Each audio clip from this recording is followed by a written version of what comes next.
हुँ, हाय दैया, लगता है बाहर काफी तेज ठंडी हवा चल रही है, इसीलिए रसोई की खिड़की भी खुल गई। तभी रसोई के अंदर सोनिया आती है, जिसके मुंह पर खिड़की की ठंडी ठंडी हवा लगती है। अरे अंकिता, तुम्हारा दिमाग खराब है, तुमने ये खिड़की क्यों खोल रखी है? अरे मेरा दिमाग क्यों खराब होगा जिज्जी, ये खिड़की अपने आप ठंडी हवाओं के झोंके से खुली है। अब तुम आ गई हो तो जरा इसे बंद कर दो। एक नंबर की आलसी हो, मेरा ही वेट कर रही थी आने का। अब सोनिया फटाफट खिड़की बंद करती है। अच्छा है अंकिता, तुमने फटाफट ठंडी ठंडी सब्जियां काट ली। अब मैं भी ठंडे ठंडे पानी में आटा गूंथ लेती हूँ। मन तो बिल्कुल नहीं कर रहा, पर करना पड़ेगा। अरे सही कह रही हो जिज्जी, अब ठंड में मुझसे भी काम नहीं हो पाता, पर करना तो पड़ेगा जब तक हमारी देवरानी नहीं आ जाती। सही कह रही हो। अब सोनिया आटा गूंथ कर रोटियां बनाने लगती है, दूसरी तरफ अंकिता सब्जियां बनाती है और कुछ देर बाद दोनों ही देवरानी जेठानी मिलकर परिवार वालों को खाना खिलाती हैं। बहू, खाना तो बहुत अच्छा बना है, पर कभी कभी ठंड में सरसों का साग, मक्के की रोटी, लहसुन मेथी भी बना लिया करो। अरे नहीं बहू, ठंड में तो गाजर का हलवा बनाया करो। मुझे तो पालक पनीर बहुत पसंद है, तुम्हें पालक पनीर बनाना चाहिए था। मुझे तो ठंड में मटर मशरूम, आलू गोभी, मटर आलू के पराठे पसंद है, पर तुम ये सब क्यों नहीं बनाती हो सोनिया? जेठानी जी, जेठ जी भी फरमाइश कर रहे हैं, जरा उन्हें बताइए कि ठंड में इतना ही खाना बनाकर हमारी कितनी हालत खराब हो जाती है। नहीं रहने दो, इनकी खबर तो मैं कमरे में लूंगी। क्या गुफ्तगू चल रही है तुम दोनों देवरानी जेठानी के बीच में? नहीं माँ जी, गुफ्तगू कुछ नहीं चल रही, हम बस ये सोच रहे हैं कि आपकी फरमाइश का खाना कब और कैसे बनाएं, क्योंकि टाइम तो बच नहीं पाता है, घर में इतने सारे काम होते हैं, पे ठंड भी है। हाँ हाँ बिल्कुल, अंकिता सही कह रही है, ठंड बढ़ती ही जा रही है और ठंड में घर के काम ही समय से खत्म हो जाए, वही बहुत बड़ी बात होती है माँ जी। हाँ, वैसे तुम दोनों बहू कह तो सही रही हो। चलो अगले महीने में तुम सबके लिए घर में गीजर और सभी के कमरों में हीटर की सुविधा करवा दूंगा। अब सबके खाने के बाद दोनों देवरानी जेठानी रसोई में बर्तन धोने लगती हैं। देवरानी जी, ये टंकी का पानी कितना ठंडा हो रहा है, ऐसा लग रहा है टंकी के अंदर किसी ने रेफ्रिजरेटर फिट कर रखा है। अंकिता, मेरे तो दोनों हाथों में ठंडे पानी से झंझनाहट हो रही है। अब इसके बाद वो दोनों देवरानी जेठानी सबके कपड़े धोती हैं। अंकिता, अब मुझे लग रहा है कि माँ जी से हमें खुलकर बात करनी पड़ेगी, तभी इस घर में देवरानी आएगी। हाँ जिज्जी, आप ठीक कह रही हो, देवरानी जी भी आ जाएंगी तो काम 3 हिस्सों में बढ़ जाएगा। उसके बाद सबके पास थोड़ा थोड़ा काम होगा जो कि जल्दी खत्म हो जाएगा। अब बढ़ती ठंड को देखकर रघुवीर जल्द ही घर के सभी कमरों में हीटर लगवा देता है। इसके बाद लेबर्स को लगवाकर रसोई में और बाथरूम में गीजर भी लगवाता है। बहू देखो, अब सबके कमरे में हीटर है और रसोई बाथरूम में गीजर भी। अब तुम्हें काम करने में कोई दिक्कत नहीं होगी। शुक्रिया पापा जी। अरे बस शुक्रिया भाभी जी। तो और क्या करें देवर जी? छोटी भाभी, आपको पता नहीं है, आज के टाइम पर ऐसा कोई ससुराल नहीं है जो बहू के लिए गीजर और हीटर लगवाए। अरे देवर जी, तो आप चाहते क्या हैं, हम क्या करें, साफ साफ कहिए ना। कुछ नहीं भाभी जी, मैं तो बस चाह रहा था कि आप इस खुशी में हम सबके लिए ठंड में गर्मा गर्म गाजर का हलवा बना दीजिए। हे भगवान, ये मेरा देवर कुछ ज्यादा ही चटोरा है खाने पीने में। ठीक है, हम बना देते हैं देवर जी। अब दोनों देवरानी जेठानी रसोई में जाकर ढेर सारे गाजर को घिसकर परिवार वालों को गाजर का हलवा बनाकर खिलाती हैं। लेकिन इस दिन के बाद से दोनों ही देवरानी जेठानी घर के काम को छोड़कर ज्यादा से ज्यादा समय हीटर सेकने में व्यतीत करती हैं। अरे ये क्या, अगर घर में तुम्हारे ससुर ने हीटर लगवा दिया है तो तुम घर के सारे काम छोड़कर दिन भर हीटर सेकती रहोगी क्या? दुनिया के घरों की बहू देखो, सुबह उठकर सारा काम कर लेती हैं, और एक तुम दोनों जो हीटर चलाकर सारा दिन बैठी रहती हो। माँ जी, आपकी बात ठीक है, लेकिन आपको भी सोचना चाहिए कि हम दोनों मिलकर ठंड में कैसे सारा काम संभाल रही हैं। हाँ माँ जी, जीजी ठीक कहती हैं। माँ जी, मैं तो कहती हूँ आप हमारी देवरानी जी ले आइए। देवरानी जी आ जाएंगी तो काम 3 हिस्सों में बढ़ जाएगा, उसके बाद सभी लोग इस घर में टाइम से फ्री हो जाएंगे। काम तो हो जाता है ज्यादा ठंड में। चलो ठीक है, मैं कल ही पंडित जी को बुलवाती हूँ। अब अगले ही दिन ममता अपने घर में पंडित को बुलाती है। ममता जी, ये देखिए, ये लड़की बहुत ही सुंदर, सुशील और शांत किस्म की है। आपके परिवार के लिए ये शुभ साबित होगी। ठीक है पंडित जी, फिर तो मैं ऐसी लड़की से अपने बेटे की शादी करूंगी। अब अगले दिन ममता लड़की वालों के घर पहुंचती है। अरे आप लोग आइए ना, मैं आप लोगों के बारे में ही सोच रही थी, क्योंकि पंडित जी ने कहा था कि आज आप मेरी लड़की को देखने आने वाले हैं। हाँ जी, चलिए बैठकर बात करते हैं। अब ममता अपनी दोनों बहू के साथ अंदर सोफे पर बैठती है। वैसे दिन पर दिन मौसम है सुजाता जी। हाँ, अब दिसंबर जो शुरू हो गया है। सुजाता इतना कहती है कि तभी वहां पारुल आती है, जिसने पतला सूट सलवार पहना हुआ होता है। ये देखकर अंकिता और सोनिया हैरान हो जाती हैं। अरे आपने स्वेटर क्यों नहीं पहना? आपको ठंड नहीं लग रही है क्या? अरे हाँ, और ऐसा भी नहीं है कि सर्दी अभी शुरू हुई है। अरे भाई, दिसंबर चल रहा है, अच्छी खासी ठंड पड़ रही है, फिर भी आपने स्वेटर नहीं पहना। तभी पारुल के चेहरे पर एक अजीब सी घबराहट आ जाती है। जी मैं अभी रसोई में काम कर रही थी ना, जिस दौरान मुझे थोड़ी गर्मी महसूस होने लगी, इसीलिए मैंने सभी गर्म कपड़े उतारकर साइड में रख दिए। अरे अरे शांत हो जाओ तुम दोनों, तो पहले दिन ही अपनी देवरानी से इतने सारे सवाल करने लगी। आओ बहू, हमारे साथ बैठो। तब पारुल सबके साथ बैठती है। वैसे सुजाता जी, आपकी बेटी बहुत अच्छी है, हमें ये रिश्ता पसंद है। अब लड़के वाले शादी फिक्स करके वहां से चले जाते हैं। सबके जाते ही पारुल के पसीने छूटने लगते हैं। उसका सूट पसीने से भीग जाता है। क्या हुआ पारुल, तू इतना क्यों घबरा रही है? माँ, मुझे घबराहट हो रही है। आपने लड़के वालों से मेरी प्रॉब्लम के बारे में एक बार भी बात नहीं की। कल को शादी के बाद उन्हें मेरा सच पता चला तो? अरे नहीं, कुछ पता नहीं चलना चाहिए लड़के वालों को। तू अपना राज ही रखियो। अब पारुल अपनी माँ की बात को मान लेती है, लेकिन अंदर ही अंदर पारुल को इस शादी से बहुत डर लग रहा था। और इसी डर के पारुल के 3 से 4 हफ्ते गुजर जाते हैं और फिर पूरी विधि विधान के साथ पारुल की शादी गोविंद से हो जाती है। पारुल शादी करके अपने ससुराल आती है। ससुराल वाले बड़े ही प्यार से पारुल का गृह प्रवेश करवाते हैं। आओ बहू रानी, इस कलश को गिरा कर घर के अंदर आओ। अब पारुल कलश गिराकर घर के अंदर आती है और दाएं बाएं अपनी नजरों को घुमाने लगती है। बहू क्या हुआ? बहू कुछ ढूंढ रही हो क्या? हाँ, वो गोविंद जी, मेरी माँ ने कुछ बैग भिजवाए थे, वो कहाँ है? अरे हाँ, वो तो कार में ही है। रुको, मैं अभी लेकर आता हूँ। आकाश भैया, पवन भैया, जरा आप भी मेरे साथ अब आना, बैग काफी ज्यादा है। अब दोनों भाई को लेकर गोविंद कार के पास आता है और कार में से 10 पैकेट रजाइयों के बाहर निकालता है। अरे गोविंद, ये इतनी सारी रजाई क्यों लेकर आई है तुम्हारी पत्नी? सच में मुझे तो लगा कुछ इम्पोर्टेंट होगा। दूसरी तरफ दोनों जेठानियां। जीजी, कार में क्या ही लेने गए होंगे देवर जी? शायद हम लोगों के लिए गिफ्ट्स होंगे। इतने में तीनों भाई अपने अपने हाथ में सिर पर रजाई का बैग लेकर अंदर आते हैं। बाप रे बहू, इतनी सारी रजाइयाँ किस लिए लाई हो? घर में इतनी रजाइयाँ तो पहले से रखी हुई हैं। वो माँ जी, दरअसल। अरे बहू से इतने सवाल मत करो, उसे आराम करने दो, बाकी की चीज कल पूछना। अब सभी रजाइयों को पारुल अपने कमरे में रखवाती है और आराम करने चली जाती है। लेकिन सबके सोने के बाद पारुल चुपचाप 10 रजाइयों को बैग से निकालकर अपने सिर पर रखकर धीरे धीरे सीढ़ियों पर चढ़कर छत का दरवाजा खोलकर वहीं छत पर तेज ठंडी बर्फीली हवाएं चल रही होती हैं। हाँ, कितनी अच्छी ठंडी ठंडी हवा चल रही है। अब जाकर मुझे सुकून मिला। अब सोऊंगी आराम से खुले में 10 रजाइयों को ओढ़कर। अब 10 रजाइयों को ओढ़कर ठंडी हवाओं में पारुल सो जाती है। अगले दिन दोनों ही जेठानियां पारुल को ढूंढती हैं। अरे जीजी, हमारी नई नवेली देवरानी जी कहाँ हैं?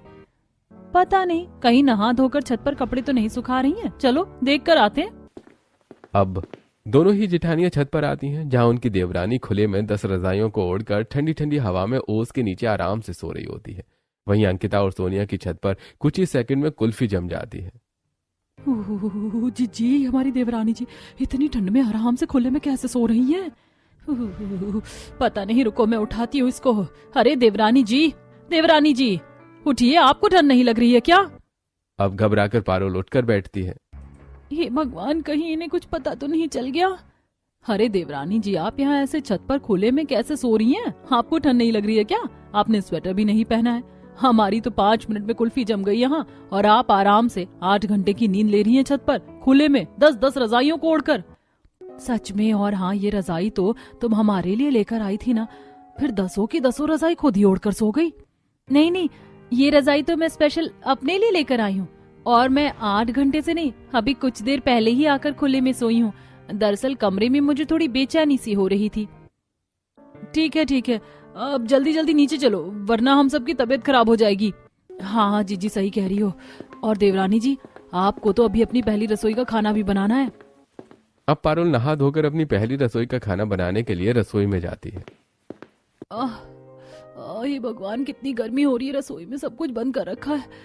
अच्छा शुक्र है यहाँ पर एक खिड़की है, मैं इस खिड़की को खोल लेती हूँ। अब पारुल खिड़की खोलती है, जिसके बाद ठंडी ठंडी हवाएं रसोई में आने लगती हैं। कितनी अच्छी हवा चल रही है। चलो अब इसी ठंडी ठंडी हवा में सब्जियां काट लेती हूँ।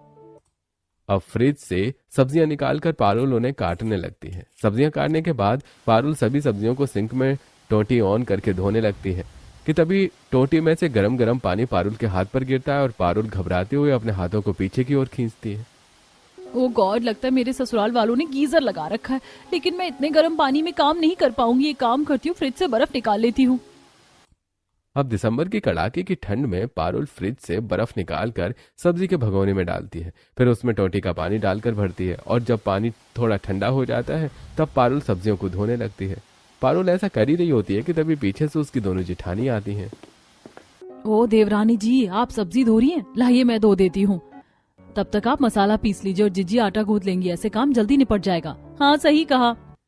अब अंकिता जैसे ही कच्ची सब्जी के भगोने में हाथ डाल और वो ठंड से उछल जाती है। हाय दैया, जिज्जी हमारी देवरानी ने तो उस भगोने में बर्फ के टुकड़े डाले हुए हैं। क्यों देवरानी जी, आपको गीजर का पानी पसंद नहीं आया क्या, जो आप इतनी ठंड में बर्फ डालकर सब्जी धो रही हैं? क्या बर्फ? दिसंबर की ठंड में बर्फ का इस्तेमाल कर रही हैं आप देवरानी जी? पर क्यों? राम राम राम, कहीं इन लोगों को मेरा सच न पता चल जाए। कुछ तो झूठ बोलना पड़ेगा अब इन्हें। वो जेठानी जी, मैंने YouTube पर देखा था कि ठंडे बर्फ के पानी से सब्जियों को धोने से सब्जी में ताजगी बनी रहती है। पता नहीं, हमने तो ये सब नहीं सुना कहीं देवरानी जी। अच्छा ये बताइए, आपको ठंडी नहीं लग रही है क्या? आपने स्वेटर क्यों नहीं पहना? वो मुझसे स्वेटर पहनकर काम नहीं हो पाता, इसीलिए मैं स्वेटर नहीं पहनती ज्यादा। पता नहीं तुम किस टाइप की लड़की हो। वैसे हम लोग जा रहे हैं, हमने थोड़ी बहुत तैयारी कर दी है, अब तुम बना लो खाना। इतना कहकर दोनों जेठानी बाहर निकल जाती हैं और कुछ देर बाद पारुल भी अपनी पहली रसोई का खाना बनाकर डाइनिंग टेबल पर रखती है। सभी लोग खाना खाते हैं। सभी को पारुल के हाथ का खाना काफी अच्छा लगता है। इसके बाद दोनों जेठानियां हीटर के पास बैठ जाती हैं। वहीं पारुल अपने कमरे में जा रही होती है। अरे देवरानी जी, काम तो हो ही गया है सारा, आइए अब थोड़ा हाथ सेक लीजिए। हाँ जीजी सही कह रही हैं, आओ बैठो हमारे पास हीटर में। अब पारुल घबराते हुए हीटर के पास आकर बैठती है, लेकिन थोड़ी ही देर में पारुल को अजीब सी बेचैनी होने लगती है। हे भगवान, मुझे तो बेचैनी हो रही है। मुझे यहाँ से निकलना होगा, नहीं तो मेरा असली चेहरा इन लोगों के सामने आ जाएगा। जेठानी जी, मुझे अपनी माँ से बात करनी है। अब आप लोग हीटर सेकिए, मैं चलती हूँ।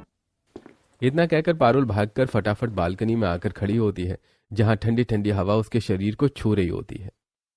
हे भगवान, आज आपने बचा लिया, नहीं तो आज आफत ही आ जाती।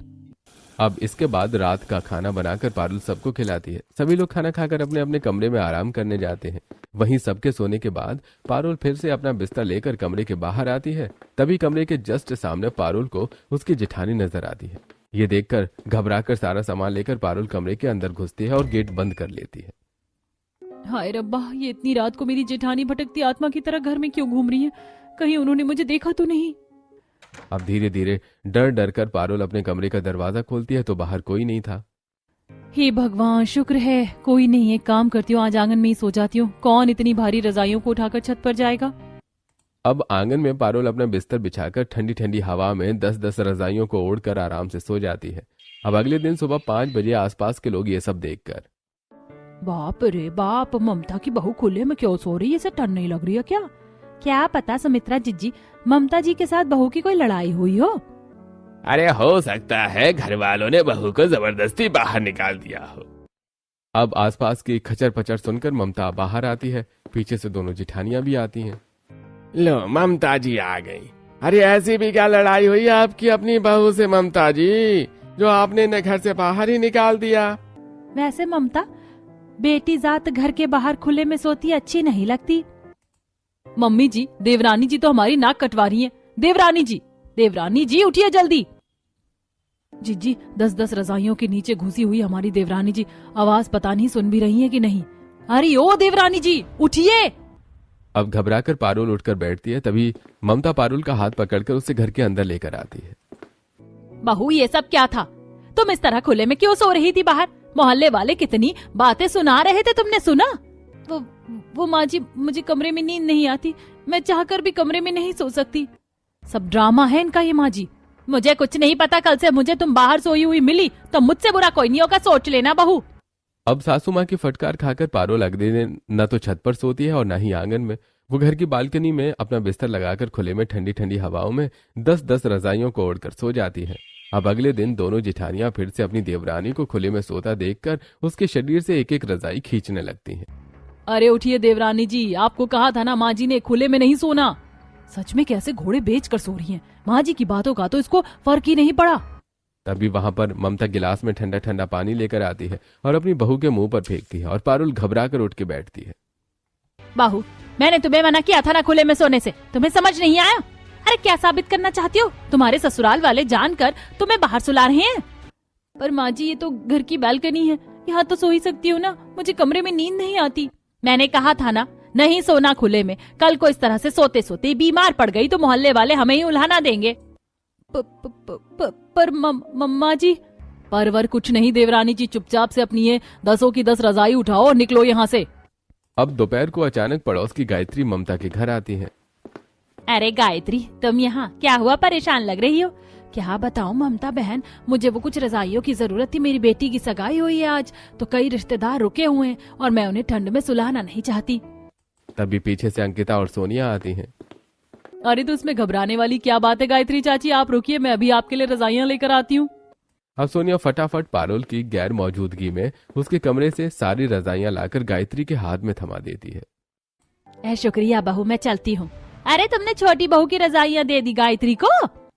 हाँ माँ जी, मैंने वो जानबूझकर दे दी ताकि देवरानी जी खुले में 10-10 रजाइयां लेकर सोती है ना, वो ना सो पाए। वाह जिज्जी, तुम तो बड़ी चालू निकली। तरीका तो सही है उसे रोकने का। चलो ठीक है।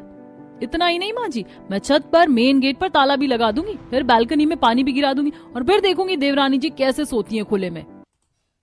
अब रात को सोनिया छत के गेट पर ताला मारती है, अंकिता मेन गेट में ताला मारती है, वहीं बालकनी में ममता पानी उड़ेल देती है और जाकर सभी सो जाते हैं। अब आधी रात को पारुल सोने के लिए अपनी रजाइयां ढूंढती हैं जो उसे कहीं नहीं मिलती। अरे मेरी 10 की 10 रजाइयां कहाँ चली गई? कहीं जेठानी जी ने तो नहीं ले ली? जब से आई थी उनकी नजर मेरी रजाइयों पर ही थी। खैर छोड़ो, अब बिना रजाई के ही सो जाती हूँ। अब पारुल छत की तरफ जाती है जहाँ ताला लगा हुआ होता है। अरे यहाँ तो ताला लगा है, ये ताला जरूर घर वालों ने लगाया होगा पक्का। इसके बाद पारुल बाहर आंगन में आने की सोचती है, लेकिन मेन गेट पर भी ताला लगा होता है। उसके बाद पारुल बालकनी में आती है जहाँ पर ढेर सारा पानी गिरा होता है। हे भगवान, मेरे ससुराल वालों ने तो मेरे लिए एक भी जगह नहीं बख्शी है जहाँ मैं आराम से सो पाऊँ। एक काम करती हूँ, घर के बरामदे में खिड़कियाँ खोलकर सो जाती हूँ। अब पारुल बरामदे में बनी बड़ी बड़ी खिड़कियों को खोलकर फर्श पर ही सो जाती है। खिड़कियों से ठंडी ठंडी हवा आ रही होती है। अगले दिन सुबह जी देवरानी जी कहीं दिख नहीं रही, लगता है कल रात वो खुले में नहीं सोई। दोनों जिठानियां खुश हो रही होती हैं, लेकिन जैसे वो बरामदे में आती हैं पारुल को जमीन पर सोया हुआ पाती हैं। खिड़कियों से भी ठंडी ठंडी हवा अंदर आ रही थी। हाँ जी, ये क्या है? ये तो अब भी खुले में सो रही है। तभी ममता भी वहां आती है और ममता गुस्से से पारुल को हिलाती है। पारुल घबरा कर उठती है। बहू, आखिर तुम्हारी प्रॉब्लम क्या है, कुछ बताओगी हमें? और हाँ, जब तुम्हें इतनी ही गर्मी लगती है तो तुम पंखा चलाकर कमरे में क्यों नहीं सो जाती हो? अब मैं माँ जी को कैसे बताऊं कि मेरी परेशानी सिर्फ गर्मी नहीं है। माँ जी, मैं कमरे में कुछ भी चला लूं लेकिन मुझे नींद नहीं आती। ये सब तेरे नाटक हैं। माँ जी, मुझे तो लगता है देवरानी जी का कोई आशिक है जो बाहर खुले में आकर इनसे मिलता है। नहीं, मेरे चरित्र पर उंगलियां मत उठाइए, मैं आपके आगे हाथ जोड़ती हूँ, ऐसा कुछ नहीं है। तभी वहां पर पारुल का पति आता है। अगर ऐसा नहीं है पारुल, तो तुम्हें एक रात कमरे में रहकर यह साबित करना होगा। अब पारुल के चरित्र पर उंगलियां उठने लगती हैं। पारुल के पास कोई दूसरा रास्ता नहीं बचता और अगले दिन रात को पारुल अपने आप को कमरे में बंद कर लेती है। वहीं घर वाले बाहर से, आज सारी रात इस लड़की की निगरानी करनी होगी। अगर इसका आशिक हुआ तो वो बाहर जरूर आएगी। हाँ, आज तो इसे रंगे हाथ पकड़ना है।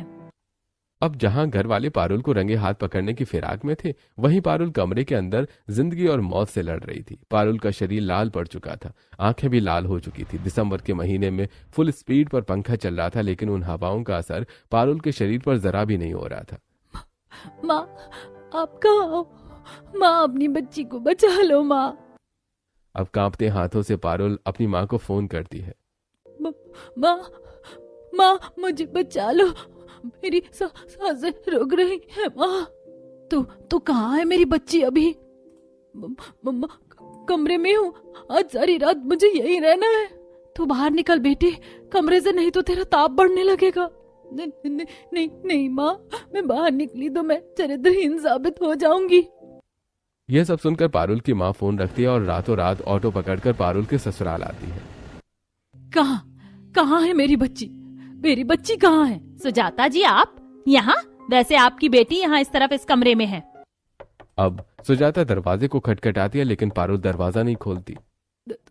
दामाद जी, ये दरवाजा तोड़िए, मेरी बच्ची मर जाएगी नहीं तो।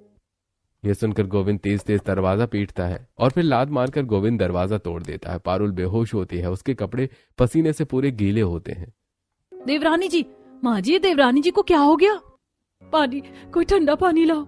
गोविंद पानी लाकर देता है। सुजाता वो सारा पानी पारुल के सिर पर डालती है लेकिन पारुल को होश नहीं आता। कोई डॉक्टर को बुलाओ जल्दी, मेरी बच्ची। गोविंद जल्दी से एक बड़े डॉक्टर को अपने घर बुलाता है। डॉक्टर पारुल का चेकअप करते हैं और कुछ इंजेक्शन लगाते हैं। आपकी बहू को पहले भी ये सब कभी हुआ है अतीत में? सुजाता जी, ये तो आप ही बता सकती हैं।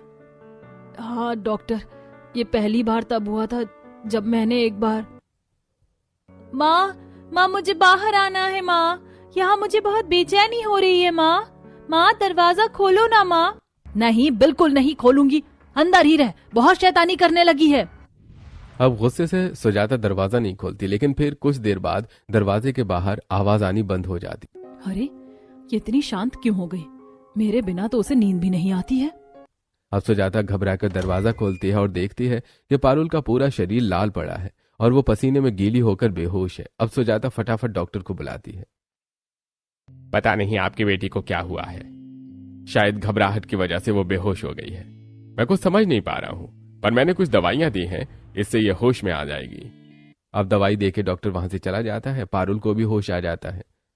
मेरी बच्ची, तू ठीक तो है ना? क्या हो गया तुझे? पता नहीं माँ, पर मैं जब भी कमरे में बंद होती हूँ या किसी ऐसी जगह पर होती हूँ जहाँ चारों तरफ दीवारें होती है, खुला आसमान नहीं होता, तो मुझे बेचैनी होने लगती है। लगता है शरीर अंदर से गर्म होने लगा है। अब पारुल अपनी किशोर अवस्था भी पार कर लेती है लेकिन फिर भी पारुल की यह बीमारी ठीक नहीं होती। तभी एक दिन पारुल कड़कड़ाती ठंड में जाकर छत पर सो जाती है। ये देखकर सुजाता घबरा जाती है। अरे पारुल, मेरी बच्ची, तुझे छत पर ठंड नहीं लग रही? नहीं माँ, मुझे बिल्कुल ठंड नहीं लग रही है, मुझे तो बहुत सुकून मिल रहा है। आज से मैं ऐसे ही खुले में सोऊंगी। चल ठीक है, तुझे ऐसे आराम मिलता है तो तू ऐसे ही सो। उस दिन के बाद से मेरी बच्ची ऐसे ही खुले में सोने लगी डॉक्टर। वो ऐसे ही नहीं सो रही थी सुजाता जी खुले में। आपकी बेटी को हाइपोथर्मिया की बीमारी है। इस बीमारी में इंसान अपने आप को जितना खुले में रखता है उसको उतना ही सुकून महसूस होता है, और जितना बंद कर जगह पर रहता है उसे घुटन, बेचैनी, बेहोशी जैसी प्रॉब्लम होने लगती है। आपकी बेटी काफी होनहार और हिम्मत वाली है, जो उसने इतनी कम उम्र में अपने आप को संभालने के लिए एक उपाय निकाल लिया। बट ये उपाय जिंदगी भर इसका साथ नहीं दे सकता, इसलिए मैं इसे कुछ दवाइयां दे रहा हूं जिससे ये ठीक हो जाएगी। अब डॉक्टर के जाने के बाद कुछ ही देर में पारुल को होश आ जाता है। माँ, आप आ गई माँ। मेरी बहू अब ठीक है। पारुल, तुम ठीक हो? पारुल, मुझे माफ कर दो, मेरी वजह से तुमने अपने आप को कमरे में बंद किया। पर पारुल, तुमने अपने आप को कमरे में बंद किया, इससे अच्छा होता कि तुम हमें अपनी सच्चाई बता देती। जी मम्मी ने मना किया था ससुराल वालों को कुछ भी बताने से। क्या? पर क्यों?